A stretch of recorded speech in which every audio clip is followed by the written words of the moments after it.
लक्ष्मी नारायण नारायण नारायण लक्ष्मी नारायण नारायण आगे लगे आकाश में दर्शन लगे हमारो दर्शन लगे संत नहीं होते जग में तो जगमगा संसार संत नहीं होते जग में तो जगमगा संसार श्रीमन नारायण नारायण नारायण लक्ष्मी नारायण नारायण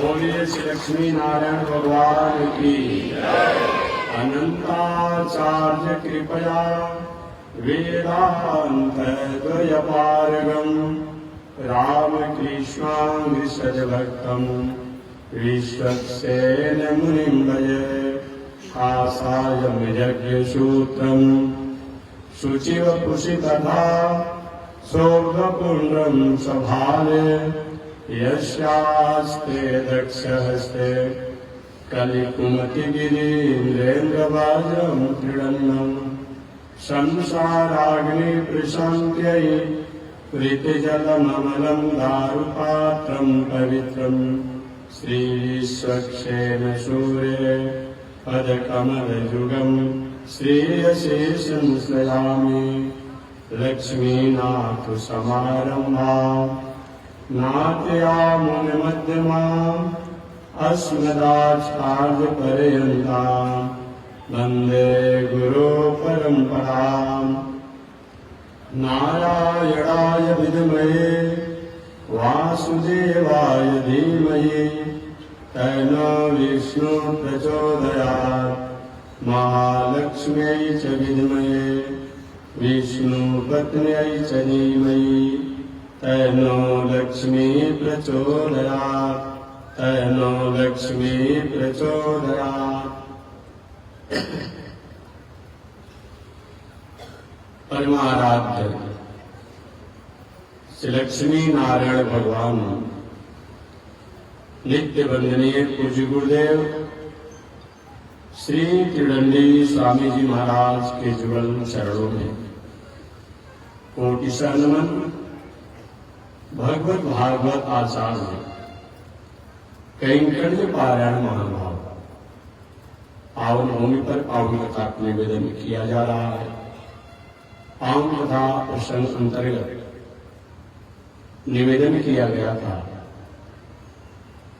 धनंजय राजा परीक्षित जो जीवन में गलतियां तो होती है हर मनुष्य द्वारा, ये केवल मैं नहीं कहता। श्रीमद् वाल्मीकि रामायण में एक उदाहरण आता है जिसमें लंकेश रावण सदृश और लंकेश रावण जैसे दुराधर्ष वीर का पलायन हो गया, मृत्यु को प्राप्त किया। श्री हनुमान जी भगवान श्री राम के पास सूचना भेजे, प्रभु लंकेश रावण का वध हो गया। होने के बाद भी जो सरकारी प्रक्रिया है घटना हो जाती है, लेकिन सरकार जब तक उसको औपचारिक रूप में घोषणा नहीं करती तक नहीं माना जाता है। ये भी राजनीति है, ये भी धर्म नीति है, ये भी नीति है। फिर भगवान श्री राम के द्वारा वध हुआ, अब हनुमान जी को जानने की क्या आवश्यकता है? एक नियम है, दूत द्वारा, मंत्री द्वारा, संतरी द्वारा, सेवक द्वारा, कर्मचारियों द्वारा जनाया जाएगा, कहा जाएगा तो उसको पुष्टि मांगी जाएगी।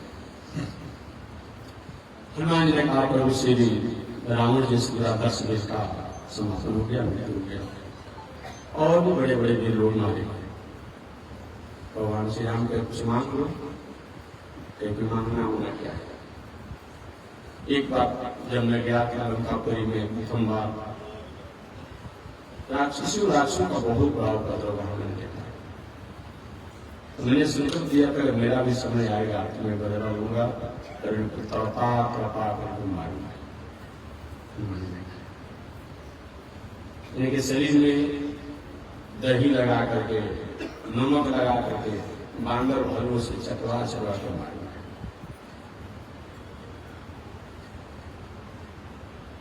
हनुमान ऐसा बलराम तो अच्छी बात नहीं है, लेकिन मैं वचन दे चुका हूं, एक मेरा ही कहा हुआ पूरा पूरा नहीं माना जाएगा।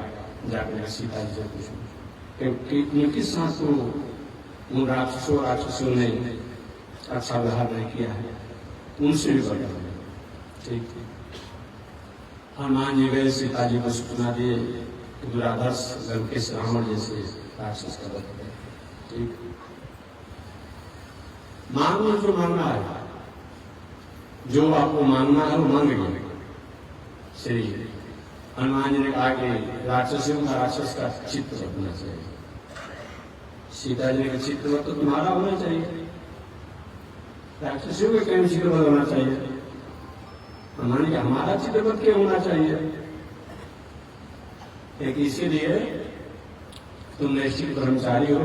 नैष्ठिक ब्रह्मचारी किसी एक नायिका के साथ, स्त्री के साथ एकांत में वार्तालाप करता है तो शास्त्र से दंडनीय है।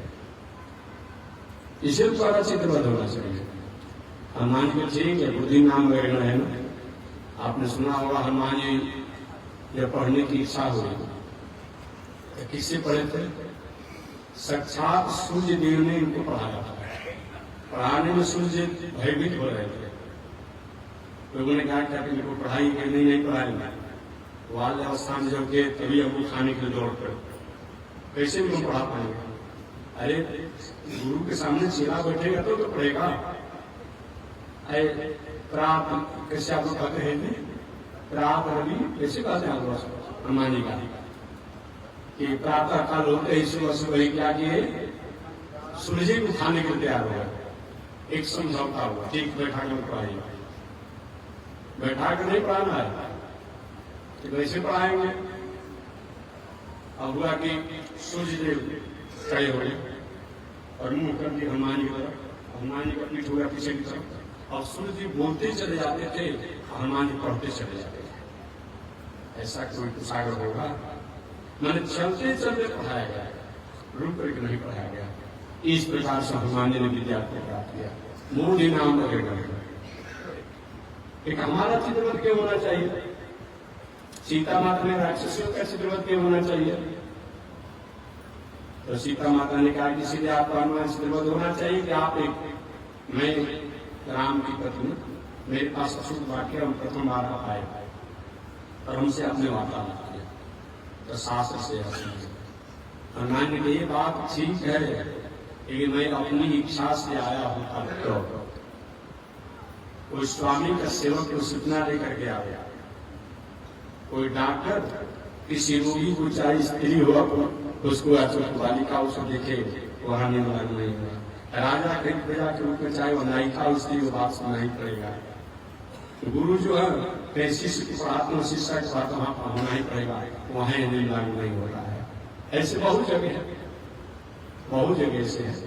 ताकि अगर बड़ा विचार करके ऊंचाई को उठा जाए तो शास्त्र में बहुत निकम्बरा बुद्धि बताई गई है, तरह बुद्धि बताया गया है कि चाहे अपना बेटी ही क्यों न हो, अपना चेली ही क्यों न हो, अपना बहन ही क्यों न हो, चाहे अपने मालकिनी ही क्यों न हो, उसके साथ भी एकांत में बहुत देर तक हंसी हास परिहास कांतवास नहीं करना चाहिए। अन्यथा कहीं न कहीं इंद्रियों की चंचलता होने की संभावना बन सकती है। कोई बनने की कोई बड़ी बात नहीं है, बन सकती है। कहना नहीं मैं कुछ दिन पहले था तब कहीं थोड़ा संतोष लगता है, लेकिन उदाहरण इसीलिए मैं देता हूँ यदि कहीं किसी भटकाव की तरफ जाओ थोड़ा सा विचार करेगा। हम लोग कुछ दिन पहले उत्तर प्रदेश में थे, बहुत शर्म लग रही है कहने में, शर्म लग रही है। एक अखबार में आया घटना, एक अखबार में घटना आया। अब क्या कहें, कहा है जनाना के लिए आपको सचेत होने के लिए, बाकी इसका कोई मतलब नहीं है ऐसे शब्दों को सुनाने के लिए, इसका कोई औचित्य नहीं है।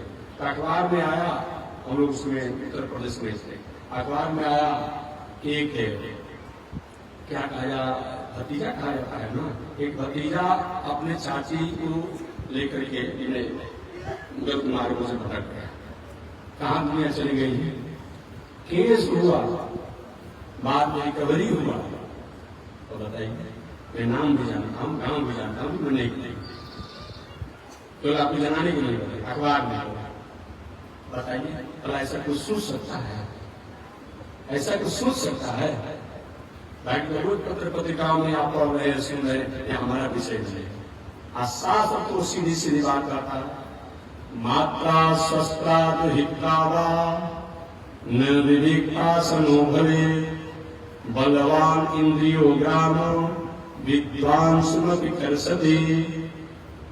स्पष्ट बात है, मात्रा शस्त्रा दुहित्रावा न विवेका सनो भवे। चाहे माता ही हो और माता के समान आदरणीय हो, बेटी हो, बहन हो, दुहित्रा हो। एक ऐसे कन्याओं को दुहित्रा भी कहा गया है। दुहित्रा का मतलब क्या होता है? घर में जो बेटियां जो होती है उनको दुहित्रा भी कहा जाता है। बहन रूप हो, बुआ रूप में हो, बेटी रूप में हो, उनको दुहित्रा कहा जाता है। क्यों दुहित्रा कहा जाता है? दुहित्रा का जो अर्थ होता है दूरे ही तो जस, दुहिता भी कहा जाता है, उसी को दुहित्रा संस्कृत शब्द हो गया। तो दूरे ही तो जस, जो अपना होने के बाद भी बहन के रूप में है, बेटी के रूप में है, बुआ के रूप में है, अम्म के रूप में है, लेकिन इसको मंगल करने के लिए दूर हित किया जाता है, दूर इसका संबंध किया जाता है, उसका नाम क्या है? दुहिता है। या दूसरा दुहिता का मतलब क्या है? जो अपना हित बनकर के दुहने का काम करे, उसको दुहिता कहते हैं। अब अभी सावन आ गया ना, सावन हो, भादो, तो रक्षाबंधन का समय हो जाएगा, अपने पास बहुत परेशानी होगी। एक बेटी आ जाएगी, बहन आ जाएगी, किसी को घर में आ जाएगी या बुआ आ जाएगी, तो क्या करेंगे लोग? कुछ नहीं भी होगा तो कुछ कुछ 100 रुपया एक साड़ी देंगे लोग। तो जो हित बन करके दुहने का काम करोगे तो लिखा है बात नहीं। व्यवस्था है, बेटी है, विवाह कर रही है, प्रतिष्ठा भी है, और प्रतिष्ठा के साथ दक्षिणा देना पड़ता है, दहेज देना पड़ता है किसी तरह से परिस्थिति में। तो अपना हित बन करके जो होने का काम करे, उसका नाम क्या है? नारायण हुई आपको बहुत बड़ी आपको बिहारी है। और समझो, हमेशा जब आएगी तो कुछ न कुछ आपको देना ही पड़ेगा। 100 रुपया दीजिए, 50 रुपया दीजिए, एक साड़ी दीजिए, कुछ न कुछ देना ही पड़ेगा ना। अब बाल बच्चा बाल रुपा लेकर आएंगे तो उसको भी कुछ कपड़ा देना है, ये इनका एक अधिकार बनता है। तो नीतिकारों ने कहा मात्रा स्वस्था दुहित्रा वा न विविक्ता सनो भवे बलवान इंद्रियो ग्रामो विद्वांस मत करसते। थोड़ा संस्कृत में कहीं कहीं इधर कोई शब्द बनाया गया है। माता बेटी बहन जैसे भी क्यों न हो, उनके साथ बहुत हास्य परिहास हंसी मजाक एकांत में अकेले बहुत देर तक मत रहिए। बलवान इंद्रियों ग्राम, ये हमारा आपका इंद्रियों का ग्राम समूह, ग्राम में समूह होता है। इंद्रियों का समूह है आंख, कान, नाक, मुंह, हाथ, पैर, श्रवण इत्यादि। इंद्रियों का समूह जो है इतना बलवान है कि बड़े बड़े विद्वान भी इसे चंचल हो जाते हैं। बलवान इंद्रियों ग्रामो विद्वान स्मृति कर सके, बड़े बड़े विद्वान को भी कहीं के भटका देता है, कर्षित कर लेता है। ये हमारा आपका बात नहीं है। इसी श्लोक को एक बार महर्षि वेदव्यास जी अपने शिष्य श्री जैमिनी ऋषि जी को पढ़ा रहे थे। जैमिनी ऋषि को जानते होंगे, बहुत बड़े उसको के दार्शनिक। जैमिनी ऋषि जी पढ़ा रहे थे। जैमिनी ऋषि ने कहा, गुरु जी ये श्लोक थोड़ा सा मालूम पड़ता है, ऊपर से भी परोस दिया गया है, जोड़ दिया गया है, इसको संशोधन कर दीजिए ना। कौन सा शब्द? किसी आपने कहा कि माता स्वस्था दुहित्रा वा न विनिकासो भरे बलवान इंद्रियो ग्राम, यहाँ तक ठीक है। विद्वान स्मृति कर सके, बड़े बड़े विद्वान भी भटक जाते हैं, कर्षित हो जाते हैं, विचलित हो जाते हैं। यहाँ विद्वान सबको हटा दीजिए। समान व्यक्ति की बात करें तो अच्छा लगता है, लेकिन आपने विद्वान में भटक जाते हैं। ब्याज में नहीं बेटा, ये हटाने की बात में संशोधन में नहीं करूंगा और उसको हटाऊंगा नहीं। गुरु जी थोड़ा विद्वान भी कैसे भटक सकते हैं, एक समय बताएगा, समय बताएगा कैसे भटक जाएगा। एक बार वही वही संस्कृत को सिद्ध करने के लिए महर्षि वेदव्यास जी जयंती ऋषि का आश्रम था। अचानक कैसे भी कुछ देर पहले बारिश हुआ, थोड़ा हवा पानी भी रहा, तो जोरों से बारिश हुआ, आंधी तूफान आया, बहुत देर तक बारिश हुई। और जहां जयंती ऋषि का आश्रम था, एक सुंदर बहुत बड़ा उपवन था और उपवन एक सुंदर मैदान था। अपनी माया से महर्षि वेदव्यास जी ने सुंदर ज्योति बालिकाओं को प्रकट कर दिया। माया से कहते हैं आजकल का विज्ञान माया है।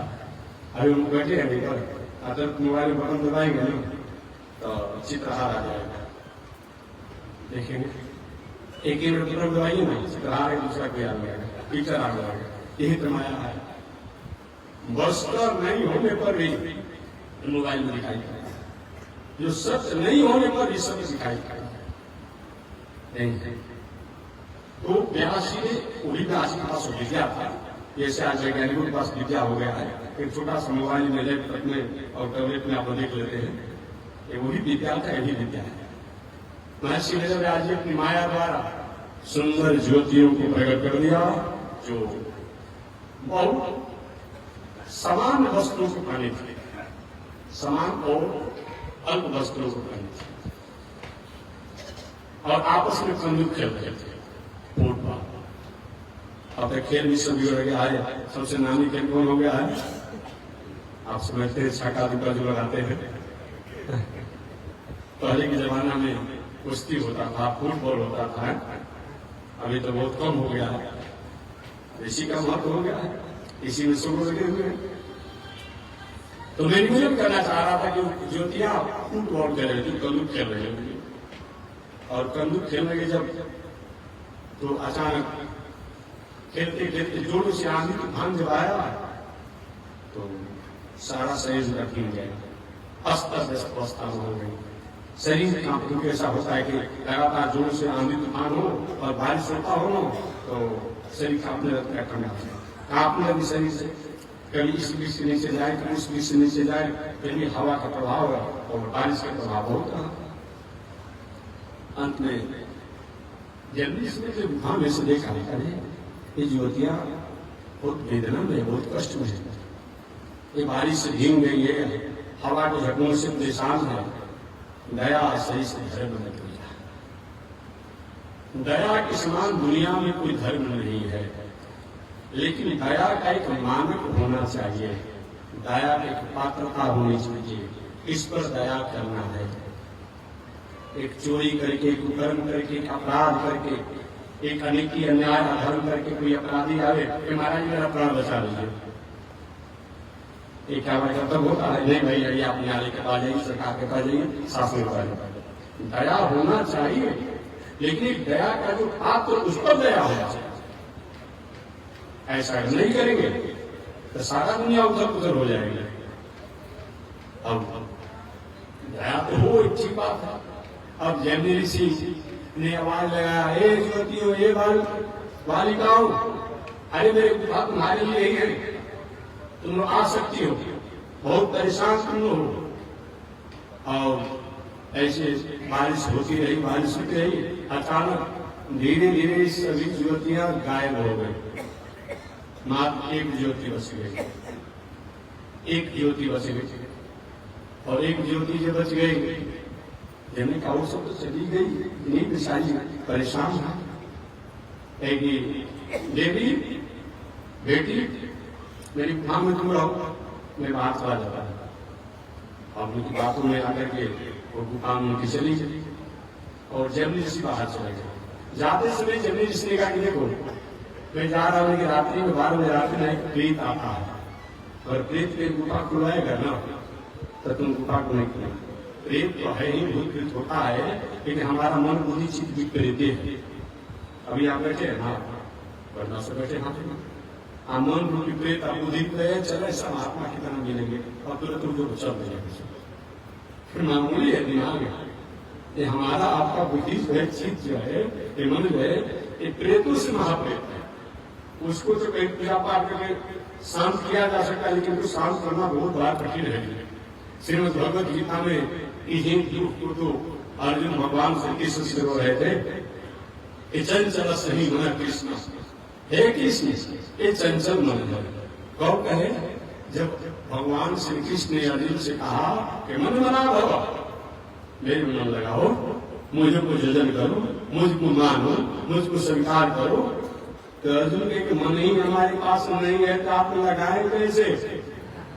चंचल से मन कृष्ण, हे कृष्ण ये मन तो चंचल है परमार्थी, और इतना चंचल है कि शायद वायु को वश में किया जा सकता है, लेकिन इस मन को वश में नहीं किया जा सकता। ये अर्जुन का प्रश्न।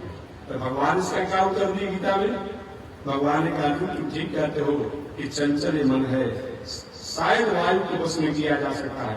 करते हैं आपकी गाड़ी कटी में टायर में वायु को वश में किया हुआ है कि कितना हम यात्रा करते हैं, तो शायद वायु को वश में किया जा सकता है, लेकिन इस चंचल मन को वश में नहीं किया जा सकता है।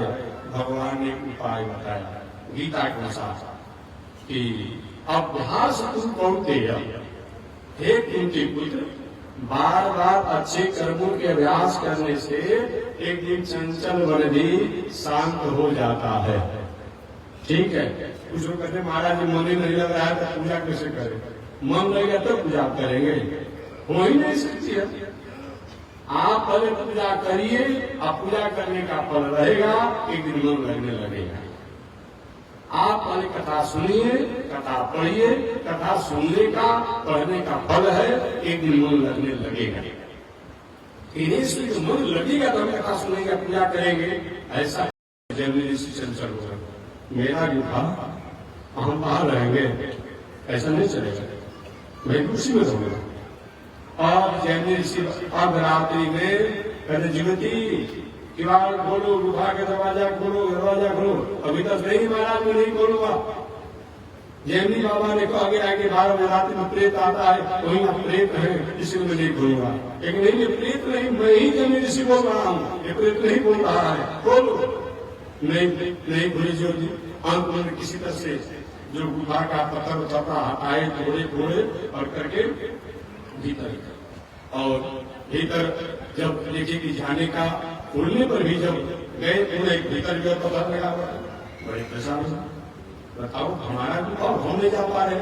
तो उनको याद आया कि गुफा के ऊपर मैंने धुआं निकलने के लिए, प्रकाश आने के लिए एक छोटा सा मूर्ति किया था। तो सोची जब ऊपर से तोड़ कर खोल गए।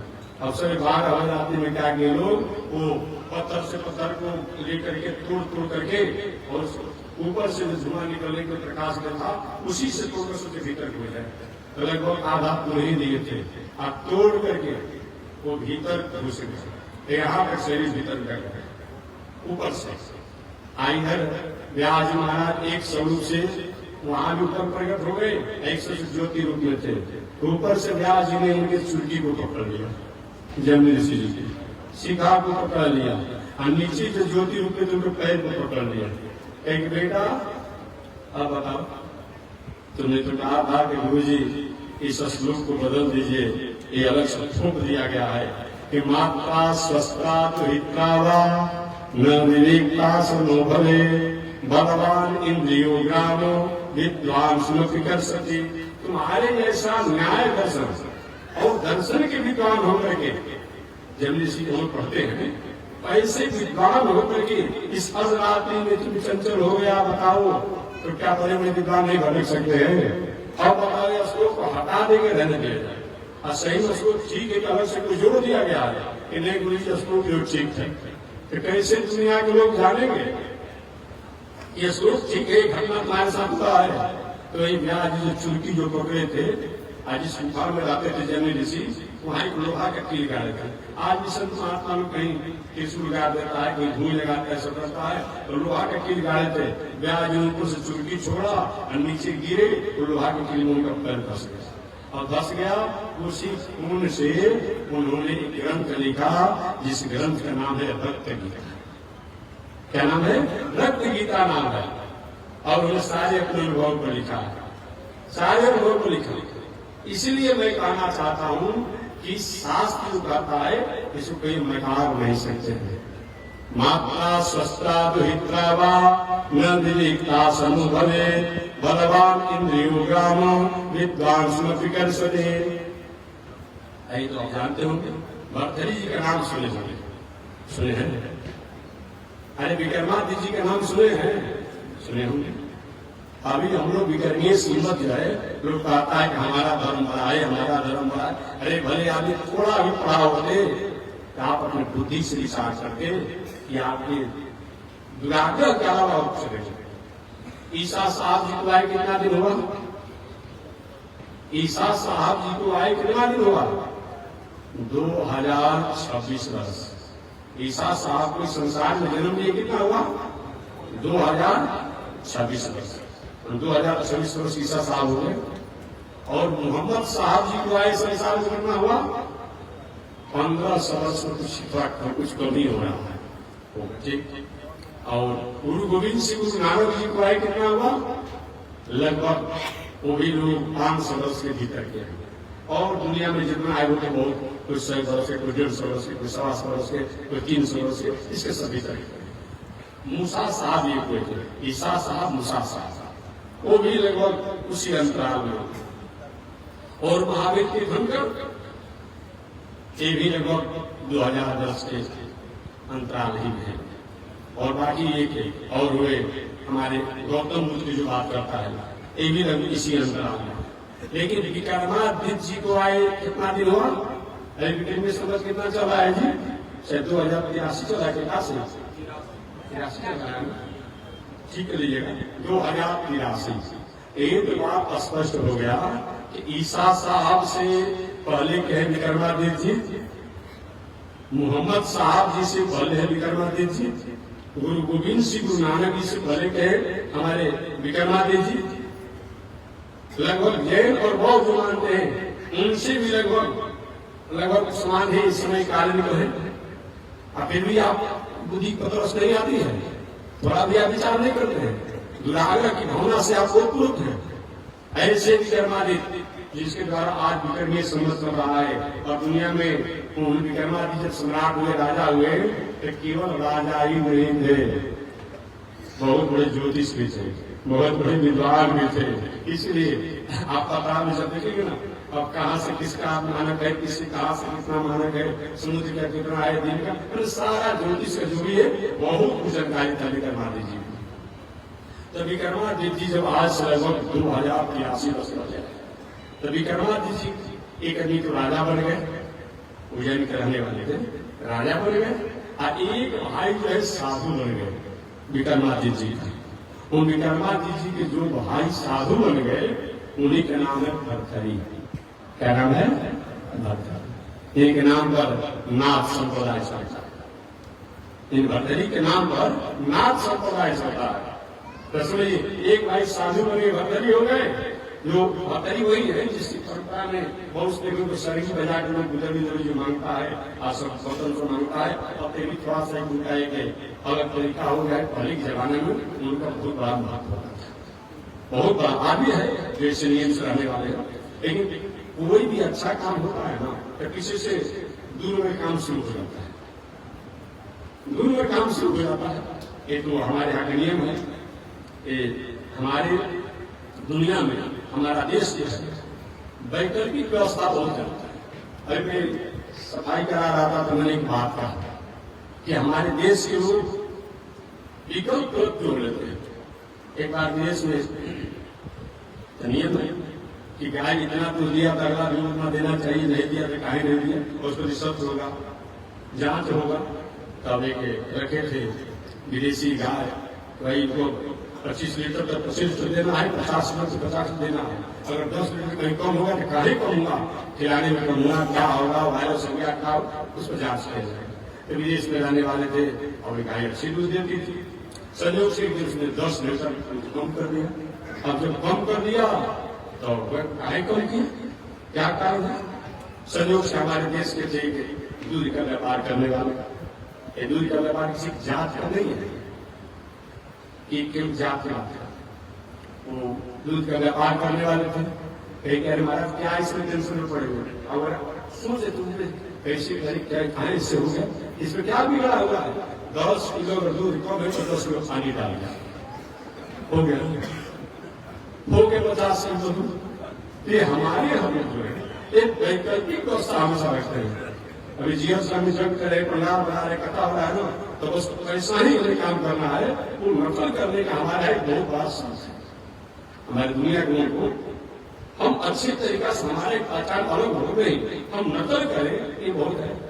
तो जो भी नाथ संप्रदाय बहुत बड़ा पुराना 2000 वर्ष है, और समझ लीजिए तो ऐसे भट्टरी महाराज थे जो कि बहुत बड़ा साक्षात रहकर जीवन जीते थे, उसी में नाथ संप्रदाय।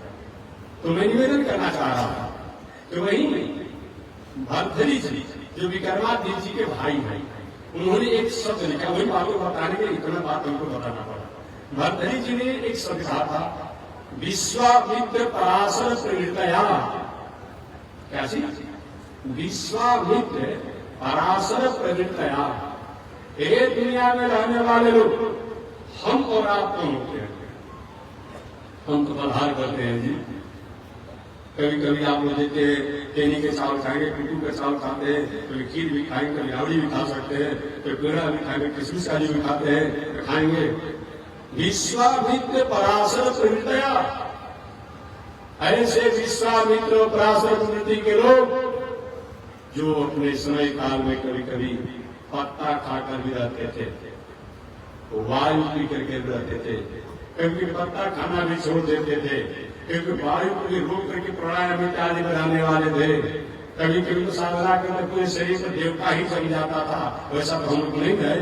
तो विश्वामित्र पराशर प्रवृत्तया, ऐसे प्रवृत्ति के लोग अगर थोड़ी सी चंचलता को प्राप्त किए, एक बात में बताना है, इस संयम को थोड़ा सा असावधानी को किए तो क्या हुआ?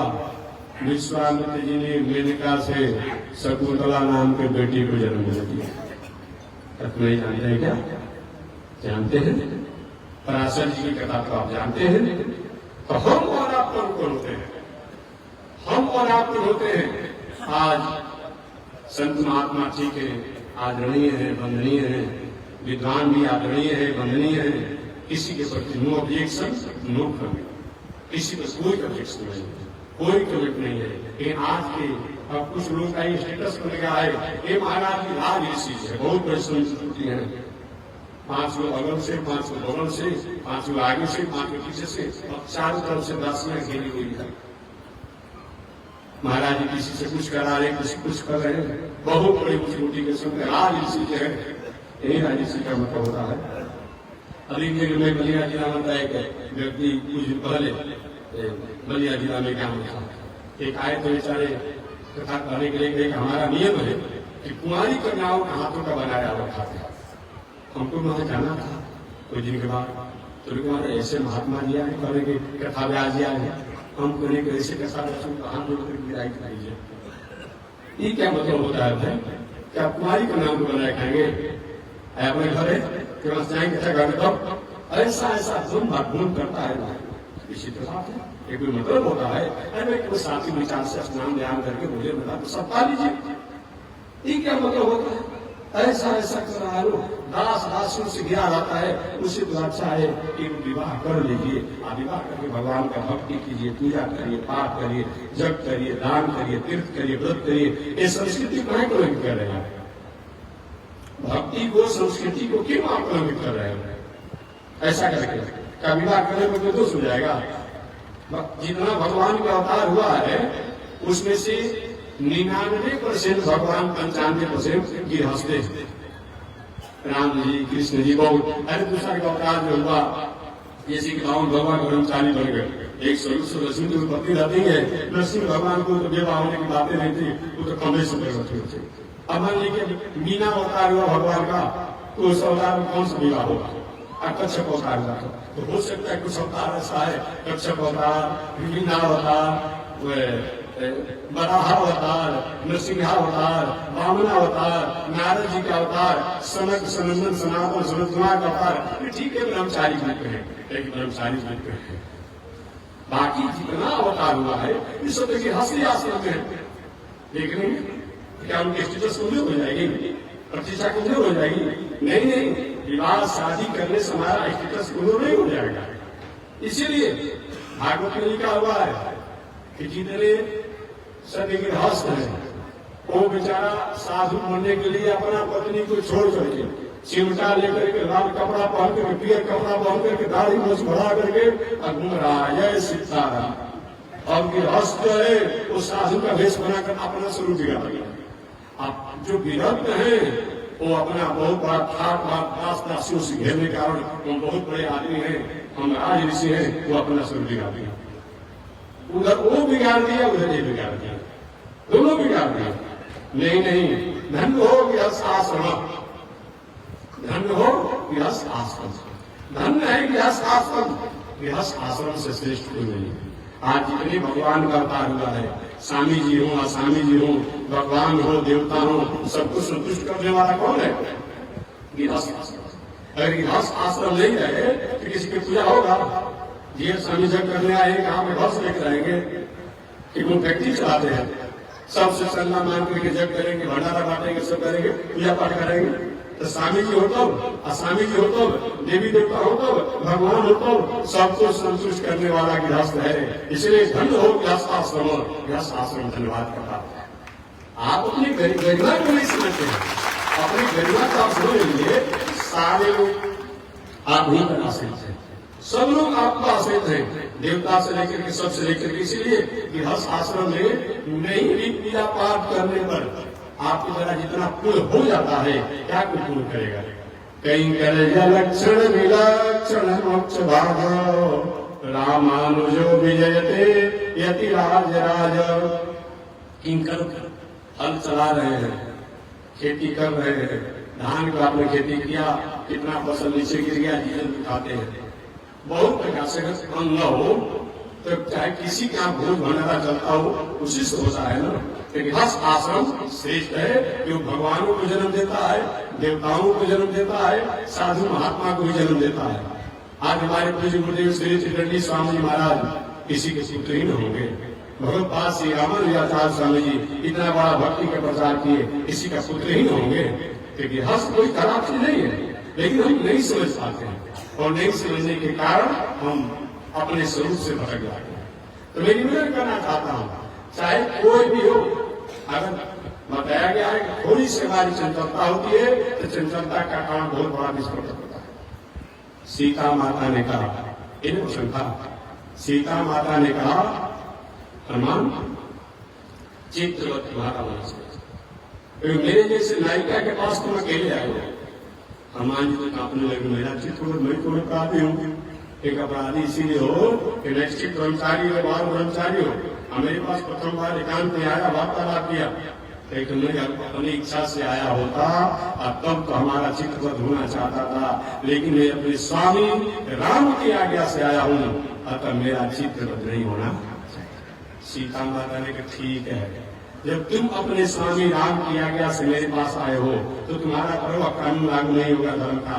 ये राक्षसियां अपने स्वामी, ये राक्षस अपने स्वामी लंकेश रावण की आज्ञा से, और हम तुम्हारा डरवाया, धमकाया, परेशान किया, इनका चित्रवत क्यों होना चाहिए? अभी तक दुनिया में लोग जानते थे कि राम जी बहुत बड़े दयालु हैं, लेकिन राम जी की दयालुता जो है ये सीता जी की दयालुता के सामने असना तो शेरी जैसा हो गया। राम जी की दयालुता असना के जैसा हो गया और सीता जी की दयालुता पसेरी जैसा हो गया। राम जी किसी को दया किया है? हम भी राम जी की बहुत है, अपने बाप को हुए राम जी का हम आपका हो जाएंगे, बता दीजिए हमें।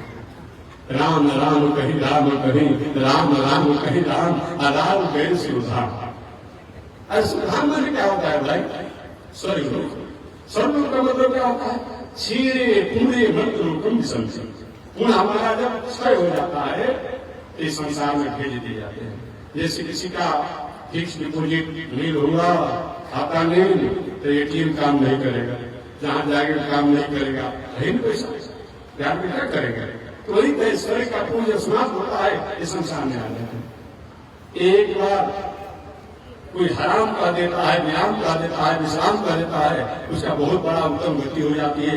6 बार दशरथ जी राम राम कहे, अरे राम गए सुधाम। अच्छा, एक बात मैं आपसे जानना चाहूंगा, आप इसे उत्तर दीजिएगा कि ऐसा क्यों हुआ? हराम कहने वाला का कल्याण हो जाता है, नास्तिक है तो विराम आराम और विश्राम कहने वाला कल्याण हो जाता है, लेकिन 6 बार राम राम कहने वाले भी दशरथ जी राम गए सुधाम। ऐसा क्यों?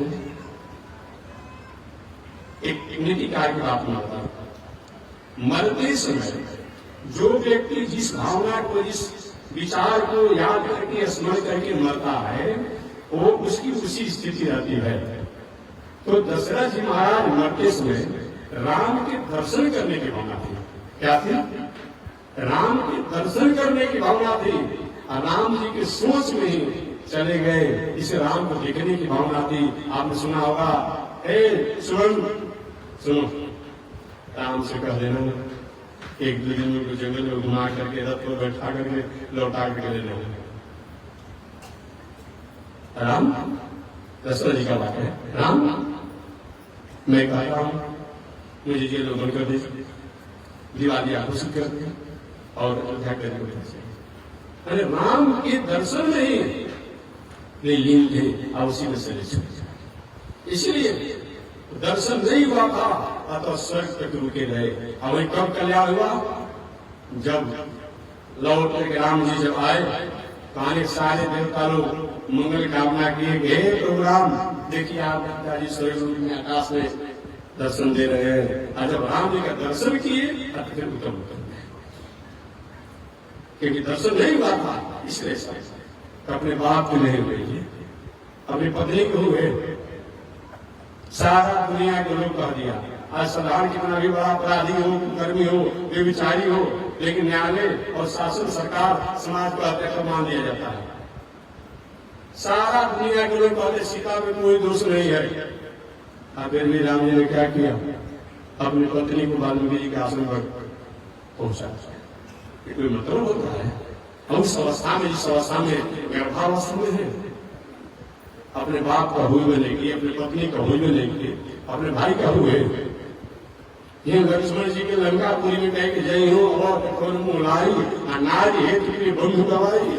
अब वही लक्ष्मण जी का थोड़ी सी गलती हो गई कि जमराज से वार्तालाप जो ज्ञान हो रहा था, जमराज ने हमारी आपकी वार्तालाप को इस तरह के व्यक्ति नहीं सुनना चाहिए। संयोग सुशी में दुर्वासा ऋषि जी आ गए, कहीं कभी का नाम कुछ सुना था, नहीं तो पूरे रघुवंशी को विनाश कर दूंगा। तो सोची कि इतने बड़े संत हैं, और रुका तो गया था, और कहीं कहीं प्रभु दुर्वासा जी आए हैं, भगवान श्री राम नाराज हो गए, बिना बुलाए तुम आगे हो गया लक्ष्मण, अब तुम मेरे सामने मुझे दिखाने जोग नहीं हो, जाइए गुप्तार घाट में समाप्त होंगे। वही लक्ष्मण जी वही अयोध्या में आप जाएंगे, फिर गुप्तार घाट में जल में जाकर प्रवेश समाप्त होंगे। तो जो अपने भाई के नहीं हुए, अपने बाप के नहीं हुए, अपने पत्नी के नहीं हुए, अपने बेटों से जुड़ किए, तो हमारा कहा जाएंगे? बताइए। महाराज जी का राम जी का भोजन करना छोड़ दे, हम लोग पूजा करना छोड़ दे? नहीं, पूजा करना छोड़ने की बात नहीं करते हैं। राम जी मर्यादा पुरुषोत्तम है, ये दुनिया में और किसी को मर्यादा पुरुषोत्तम नहीं कहा जाता है। राम जी को मर्यादा पुरुषोत्तम कहा जाता है। तो मर्यादा के मतलब न्यायाधीश। न्यायाधीश न अपने पत्नी का होता है, न अपने बेटा का होता है, न अपने बाप का होता है, न अपने भाई का होता है, तो न्याय के लिए होता है। इसलिए राम जी की मर्यादा नहीं होता है। भगवान श्री राम मर्यादा में रहने वाले हैं, तो जो हुआ वह न्याय के काम किए। इसलिए हम लोग आज उनको आदर करते हैं, इसीलिए हम लोग आदर करते हैं। आज दुनिया कहीं भी कोई जिए, ये कहता है कि राम राज होना चाहिए। राम राज के मतलब इस राज्य में मर्यादा का भी त्याग नहीं किया जाता हो। राम राज्य में एक नारी अपनी मर्यादा में रहती हो और पुरुष अपनी मर्यादा में रहता हो, माता पिता अपनी मर्यादा में रहते हो, गुरु अपनी मर्यादा में रहते हो, सब एक अपनी मर्यादा में रहता हो। उसी राज का नाम है राम राज। ऐसे भगवान श्री राम न्यायाधीश है तो न्यायाधीश को ऐसे ही होना चाहिए जैसे भगवान श्री राम थे। न्यायाधीश इस बात का, और न्यायाधीश हो और उसका बेटा किसी आरोपी हो उसको रिहा कर दे, बेल कर दे, मतलब थोड़ा होता है। इसीलिए उनको आदर दिया गया। तो मेरी निवेदन करना था कि अभी तक राम जी की दयालुता जो थी वो हमारे सीता जी की दयालुता के सामने कमजोर पड़ गया। वही मैं निवेदन करना था कि इसी को हमारे यहाँ अगर हम कर्तव्य और कर्म लेते हैं इसी के नाम है कृत्य, और ऐसी कृपा हो जाती है तो मनुष्य निश्चित रूप में कृतकृत्य होता है। तो श्री सुखदेव जी महाराज से राजा परीक्षित ने कहा, ऋषिवर म्रियमाण से को धर्म, म्रियमाण मनुष्य का क्या धर्म है, कैसे सुराना चाहिए, कैसे खाना चाहिए, कैसे सुनना चाहिए, किससे मिलना चाहिए, कब मिलना चाहिए। जो व्यक्ति मरने की तैयारी नहीं किया हो, मरना निश्चित हो, ऐसे व्यक्ति को क्या करना चाहिए। जिंदगी बीत गया खेती व्यापार नौकरी धन्य जावन में परिवार परिवार बच्चों के साथ, अचानक एक डॉक्टर ने कह दिया महाराज लीवर तो फेल हो गया, किडनी तो फेल हो गया, और कुछ दिनों के मेहमान है, आप अपनी तैयारी कर लीजिए आगे की। और ऐसे परिस्थिति में क्या करना चाहिए। श्री सुखदेव जी कहते परीक्षित केवल तुम ही मरने वाले नहीं हो, केवल तुम ही मरने वाले नहीं हो, और 7 दिन कोई कम समय नहीं होता है, 7 दिन कोई कम समय होता है, और 7 दिन सभी किसी के समय है क्या। अतवार सोमवार मंगल बुध बृहस्पति शुक्र शनि, 8वां दिन किसी के लिए बनकर आया क्या। घंटा मिनट सेकेंड रात दिन। सुखदेव जी का परीक्षित तुम कहते हो कि हमारे पास 7 ही दिन समय है, 7 दिन कोई कम समय नहीं होता है। राजा खटवांग थे, जो राजा खटवांग एक मुहूर्त में अपना कल्याण कर लिए, और 7 दिन तो बहुत समय होता है, बहुत लंबा समय होता है। महाराज राजा खटवांग ने किसी अल्प समय में अपना उद्धार किया। तो राजा खटवांग की किताब हो जानते होंगे। राजा खटवांग पहले देवताओं का सहयोग करते थे, देवताओं के यहाँ भी जाकर सहयोग करते थे, तो देवता को कुछ संघर्ष पड़ता था। अचानक एक बार देवता लोग प्रसन्न होकर के राजा खटवांग से आपको जो मांगना है सो मांग लीजिए, हम बहुत प्रसन्न हैं आपने जो हम लोग को सहयोग किया है।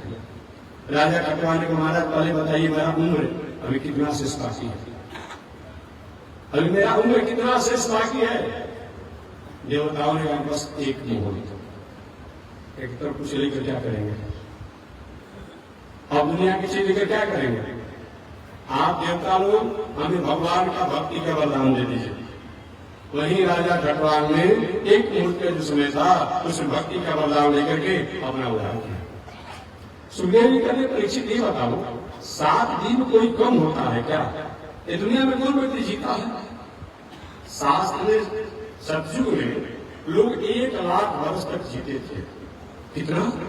सतयुग में लोग 1 लाख वर्ष जीते थे, त्रेता युग में लोग 10,000 वर्ष जीते थे, द्वापर युग में लोग 1,000 वर्ष जीते थे, और कलयुग में 100 वर्ष की आयु बताई गई थी, है नहीं, बताई गई थी।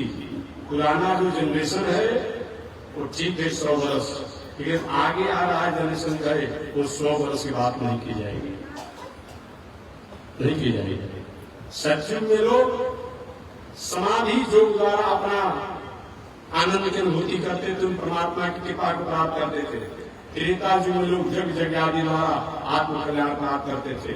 द्वापर युग में लोग तीर्थ व्रत करके मूर्ति आराधना करके प्राप्त करते थे, और कलयुग में लोग भगवान के नामों को कीर्तन करने से प्राप्त कर देते हैं, भगवान को जप करने से प्राप्त होता है। एक कलयुग में सतयुग में लोग 21 हाथ लंबा होते थे। कितना। सतयुग में लोग 21 हाथ लंबा होते थे। अब फिर सतयुग कितना हो गया 21 गढ़े, इतना लंबा सतयुग में लोग होते थे। त्रेता युग में लोग 14 हाथ लंबा होते थे, और द्वापर युग में लोग 7 हाथ लंबा होते थे, और कलयुग में लोग अपने अपने हाथ से 3.5 हाथ को होते हैं।